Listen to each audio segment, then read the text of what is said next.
दोस्तों आज से मैं आपके BSc first year first semester zoology जिसका टाइटल है cytology genetics and infectious disease और इस पेपर से जुड़ा हुआ पहला जो यूनिट है वो है सेल बायोलॉजी। और सेल बायोलॉजी से जुड़ा हुआ पहला जो टॉपिक आपको पढ़ना है वो है प्लाज्मा मेम्ब्रेन केमिकल स्ट्रक्चर, यानी कि आपको प्लाज्मा झिल्ली के रासायनिक संरचना को पढ़ना है, जिसमें कि आप लिपिड और प्रोटीन से बने हुए स्ट्रक्चर के बारे में बताएंगे। तो वीडियो स्टार्ट करने से पहले मैं आपको बता दूं कि हमारा जो वीडियो होगा वो बाइलिंगुअल होगा और आपको जो नोट्स मिलेंगे हिंदी और इंग्लिश दोनों में ही मिलने वाले हैं। तो आइए वीडियो की शुरुआत करते हैं। और आपको बता दें कि प्लाज्मा मेम्ब्रेन को हम सेल मेम्ब्रेन भी कहते हैं। प्लाज्मा मेम्ब्रेन को हिंदी में कहा जाता है जीवद्रव्य कला और वहीं सेल मेम्ब्रेन को हिंदी में कहा जाता है कोशिका कला। अब यहाँ पर बच्चों के मन में एक डाउट होता है कि सेल मेम्ब्रेन जो है वो कहाँ पाया जाता है और किस में पाया जाता है। अक्सर मैंने देखा है कि आप लोग बताते हो कि जो प्लाज्मा मेम्ब्रेन है वो एनिमल सेल में पाया जाता है। तो यहाँ पर मैं क्लियर कर दूं कि जो प्लाज्मा मेम्ब्रेन या जो सेल मेम्ब्रेन है ये एनिमल सेल और प्लांट सेल दोनों में ही पाया जाता है। अब कहाँ पाया जाता है आइए इसको समझते हैं।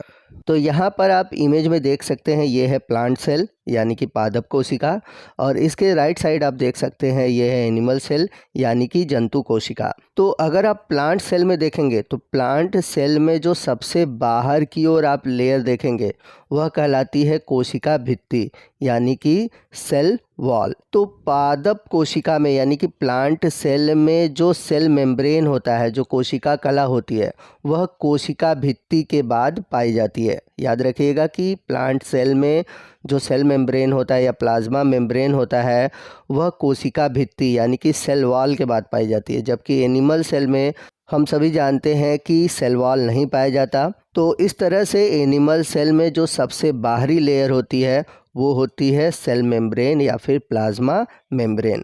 तो इन दोनों में डिफरेंस यही है प्लांट सेल और एनिमल सेल में कि प्लांट सेल में जो सेल मेम्ब्रेन होती है वो सेल वॉल के बाद पाई जाती है, कोशिका भित्ति के बाद पाई जाती है, जबकि जो एनिमल सेल है उनमें जो सेल मेम्ब्रेन होती है वो सबसे पहले यानी कि बाहर की ओर पाई जाती है। आइए नेक्स्ट हम बात करते हैं कि हम सेल मेम्ब्रेन या फिर प्लाज्मा मेम्ब्रेन को कैसे डिफाइन कर सकते हैं, कैसे परिभाषित कर सकते हैं। There is a thin, flexible and semi-permeable membrane around every cell. This is called cell membrane और प्लाज्मा मेम्ब्रेन।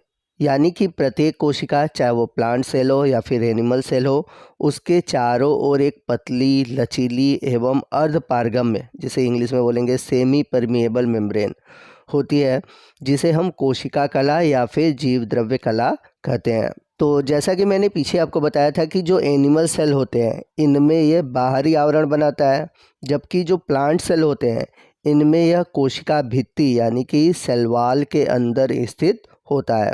अब इंग्लिश में आप इसे कैसे लिखेंगे। In animal cell it form the outer most covering where is in plant cell it is located inside the cell wall. तो जैसा कि मैंने पीछे फिगर में भी आपको दिखाया था कि एनिमल सेल में जो सेल मेम्ब्रेन होते हैं या प्लाज्मा मेम्ब्रेन होता है सबसे आउटर मोस्ट लेयर बनाते हैं, जबकि प्लांट सेल में ये सेल वॉल के बाद पाए जाते हैं।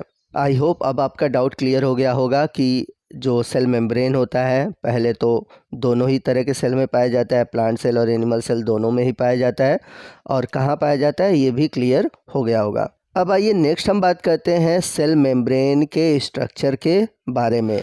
तो यदि हम सेल मेम्ब्रेन को इलेक्ट्रॉन माइक्रोस्कोप की सहायता से देखें तो जो सेल मेम्ब्रेन होती है वो लगभग 75 एंगस्ट्रॉम इतनी मोटी होती है और ये 3 लेयर की बनी होती है। तो अगर हम सबसे बाहर की ओर देखें तो लगभग 20 एंगस्ट्रॉम मोटी एक डेंस स्ट्रक्चर यानी कि एक सघन संरचना दिखाई देती है। तो राइट साइड इमेज में आप देख सकते हैं आपको 20 एंगस्ट्रॉम मोटी एक आउटर लेयर दिखाई देगी और ये जो आउटर मोस्ट लेयर है ये बनी होती है प्रोटीन की। इस बात को याद रखिएगा, जो आउटर मोस्ट लेयर होती है सेल मेम्ब्रेन की वो किसकी बनी होती है, प्रोटीन की बनी होती है। वही अगर हम अंदर की ओर बात करें तो 20 एंगस्ट्रॉम मोटी एक भीतरी सघन स्तर होती है, यानी कि सबसे अंदर की ओर भी आप देखेंगे तो 20 एंगस्ट्रॉम मोटी आपको इनर लेयर दिखाई दे रही होगी, यहाँ पे इमेज में आप देख सकते हैं। और ये भी जो इनर मोस्ट लेयर है ये भी बनी होती है प्रोटीन की। और यदि हम बात करें तीसरे लेयर की, तो दोनों स्तरों यानी कि आउटर मोस्ट लेयर और इनर मोस्ट लेयर के बीच में एक आपको पीले रंग की लगभग 35 एंगस्ट्रॉम मोटी संरचना दिखाई देती है, जो कि बीच में होती है, यानी कि मिडिल लेयर होती है।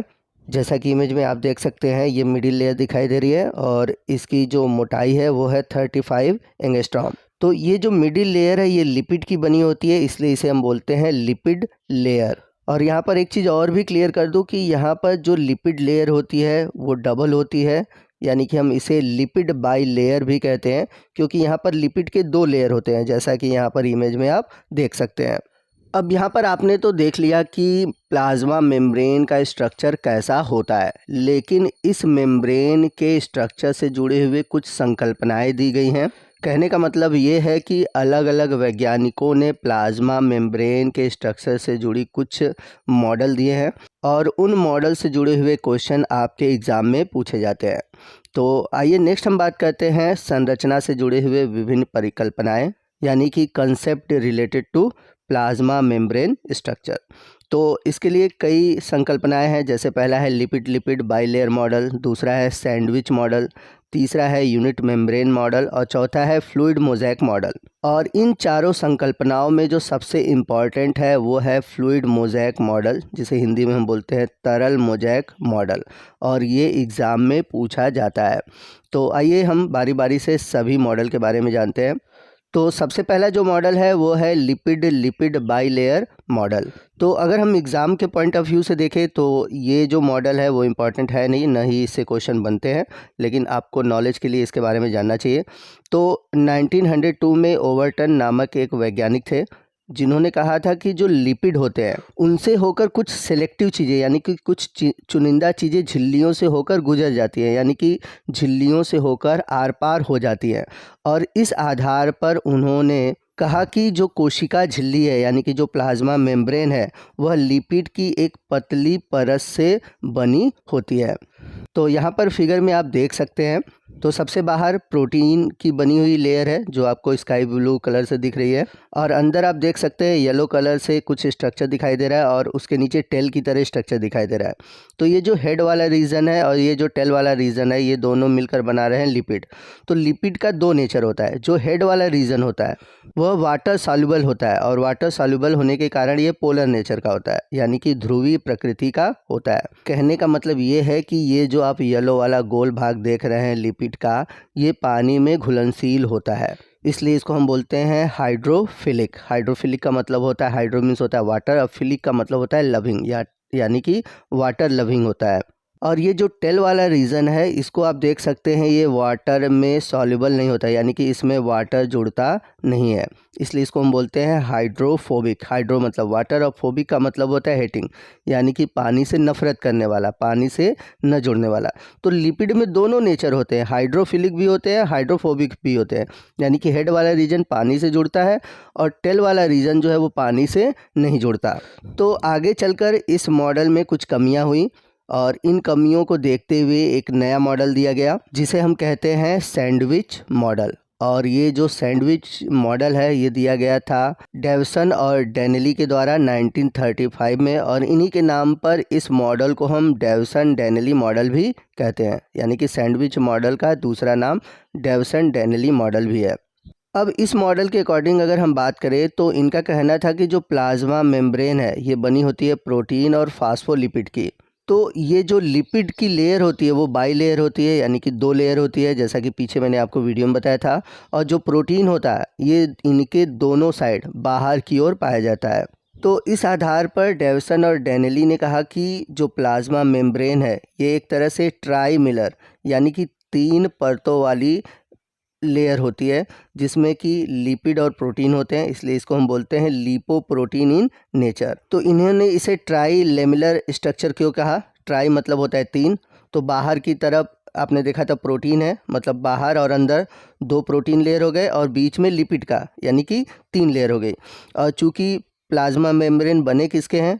लिपिड और प्रोटीन के, इसलिए इन्होंने इसको लिपोप्रोटीन नेचर कहा। अब यदि हम बात करें प्रोटीन की, तो किस तरह का प्रोटीन पाया जाता है, तो आपको बता दें कि इस मॉडल के आधार पर कहा गया कि जो प्रोटीन होते हैं प्लाज्मा मेम्ब्रेन में वो ग्लोबुलर प्रोटीन होते हैं, या फिर हम कह सकते हैं अल्फ़ा ग्लोबुलर प्रोटीन होते हैं। अब अल्फ़ा ग्लोबुलर प्रोटीन क्या होता है, जब आप बायोकेमिस्ट्री पढ़ेंगे तो वहाँ पर इस बारे में हम लोग डिस्कस करेंगे। और यदि अगर हम बात करें फास्फोलिपिड की, तो फास्फोलिपिड जो होते हैं वो एम्फीपैथिक नेचर होते हैं। अब एम्फीपैथिक क्या होता है, तो जैसा कि मैंने पीछे आपको बताया था कि जो लिपिड होते हैं इनमें आपको दो स्ट्रक्चर दिखाई देते हैं, ऊपर की तरफ हेड और नीचे की तरफ टेल। तो जो हेड वाला रीजन होता है वो पोलर नेचर का होता है, यानी कि वाटर सॉल्युबल होता है, और जो टेल वाला रीजन होता है वो वाटर सॉल्युबल नहीं होता, यानी कि यह नॉन पोलर नेचर का होता है। तो इस तरह से देखा जाए तो लिपिड में दोनों नेचर है, हाइड्रोफिलिक भी है, हाइड्रोफोबिक भी है। इस वजह से इसे हम बोलते हैं एम्फीपैथिक। तो अब ये जो फास्फोलिपिड होते हैं वो अरेंज कैसे होते हैं, तो इनका जो हेड वाला रीजन होता है वो प्रोटीन की तरफ होता है, और टेल वाला जो रीजन होता है वो अंदर की तरफ होता है, जैसा कि आप यहाँ पर इमेज में देख सकते हैं। तो सैंडविच मॉडल के आधार पर अगर हम बात करें प्लाज्मा मेम्ब्रेन की स्ट्रक्चर की, तो कुछ इस तरह से दिखाई देगा। ये जो प्रोटीन है ये सेल के बाहर की तरफ वाले हैं, ठीक है, और जो अंदर की तरफ वाला प्रोटीन है वो साइटोसॉल यानी कि कोशिका द्रव की तरफ होता है। तो अंदर और बाहर दोनों तरफ प्रोटीन पाए जाते हैं, और बीच में पाया जाता है फास्फोलिपिड लेयर। जैसा कि मैंने बताया था, फास्फोलिपिड का जो हेड वाला रीजन होता है वो प्रोटीन की तरफ होता है, और टेल वाला रीजन अंदर की ओर होता है। अब यदि हम बात करें प्लाज्मा मेम्ब्रेन की थिकनेस की, तो डेवसन और डेनेली ने बताया था कि जो प्रोटीन होते हैं बाहर की ओर उनकी जो थिकनेस होती है वो होती है 1 नैनोमीटर, और अंदर की तरफ जो प्रोटीन होती है उसकी भी थिकनेस होती है 1 नैनोमीटर, और बीच में जो फास्फोलिपिड की लेयर है उसकी थिकनेस होती है 6 नैनोमीटर। तो सैंडविच मॉडल के आधार पर देखा जाए तो जो टोटल थिकनेस है तो वो टोटल आएगी 8 नैनोमीटर। लेकिन बाद में जो प्लाज्मा मेम्ब्रेन का थिकनेस देखा गया जो इलेक्ट्रॉन माइक्रोस्कोप से, तो उसकी जो थिकनेस आई थी वो लगभग थी 7.5 नैनोमीटर, या फिर हम कह सकते हैं 75 एंगस्ट्रॉम। अब इस मॉडल को हम सैंडविच मॉडल क्यों कहते हैं, क्योंकि इनका जो मॉडल है वो सैंडविच की तरह है। तो जैसे सैंडविच में ऊपर की ओर ब्रेड होते हैं, उसी तरह इसमें देखेंगे आप ऊपर और नीचे की ओर प्रोटीन है, और बीच में जैसे सैंडविच में फिलिंग होती है उसी तरह इसमें फास्फोलिपिड की फिलिंग होती है। तो डेविसन और डेनियल का ये जो मॉडल है कुछ हद तक आज के मॉडल से मिलता जुलता है, फिर भी इस मॉडल को एक्सेप्ट नहीं किया गया। अब क्यों नहीं किया गया उसका कुछ रीज़न है, आइए इसको हम समझते हैं। तो जैसा कि हम सभी जानते हैं कि प्लाज्मा मेम्ब्रेन जो होता है वो सेमी परमेबल मेम्ब्रेन है, और इसमें फैट सॉल्युबल और वाटर सॉल्युबल दोनों तरह के सबस्टेंस इंटर कर सकते हैं। दूसरा यह है कि जो प्लाज्मा मेम्ब्रेन है उसमें प्रोटीन और फास्फोलिपिड का जो रेशियो होता है वो वेरिएबल होता है, यानी कि प्रोटीन और फास्फोलिपिड का जो अनुपात होता है वो निश्चित नहीं होता, और जो प्लाज्मा मेम्ब्रेन होती है ये एक तरह से डायनेमिक नेचर की होती है। तो ये था सैंडविच मॉडल। अब बचते हैं दो मॉडल, एक है यूनिट मेम्ब्रेन मॉडल और दूसरा है फ्लूइड मोज़ेक मॉडल। और सबसे इम्पॉर्टेंट जैसा कि मैंने बताया था फ्लूइड मोज़ेक मॉडल है, और ये जो मॉडल है वो बहुत एग्ज़ाम में पूछा जाता है। तो इस मॉडल के बारे में हम अगले वीडियो में डिस्कस करेंगे। तो आपको आज का ये वीडियो कैसा लगा कमेंट करके ज़रूर बताइएगा।